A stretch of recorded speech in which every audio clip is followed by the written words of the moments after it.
السلام عليكم ورحمة الله تعالى وبركاته. حياكم إخواني في قناة الشيخ الروحاني محمد أبو سلطان. اليوم سوف نشرح لكم عن جلب الأموال أو ما يسمى بالتنزيل. ما هو تنزيل الأموال وكيف يتم عمل تنزيل الأموال، وهل هو عمل مجرب؟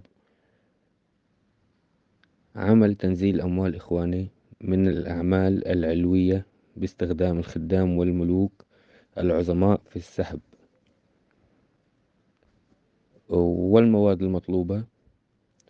المطلوبة يتم عبرها هذا العمل عن طريق مواد مستخدمة ومطلوبة لأحد الخدام، وهي الزئبق الأحمر، اللبان بكل أنواعه، لبان ذكر، لبان حراري، لبان عمودي، اللبان المرشوش بالمسك المائي، والقرآن الكريم، الأعشاب، تفاح الجان الأحمر. وهذه هي المواد المستخدمة في العمل، وكل مواد لها طريقة معينة يتم بها تنزيل الأموال، وعليك أنت أن تحدد أي مواد تريد أن تستخدم.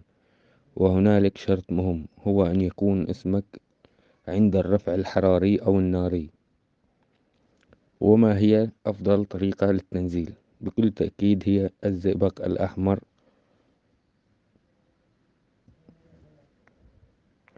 وللعلم نحن نعلم أن ليس الزئبق الأحمر موجود بكثرة، ولا يمكن لأي شخص طبيعي أو شخص عادي أن يمتلك هذه المادة، طبعا لبغض ثمنها. وما هو الحل في هذا الوقت؟ الحل هو أن يتم التنزيل عن طريق اللبان، وهو موجود عند كل عطار وكل مكان، ونسبة نجاح العمل والتنزيل هي نفس نسبة نجاح الزئبق الأحمر، فقط الاختلاف في الطريقة. وكذلك الأعشاب، وهي كما ذكرناها من قبل.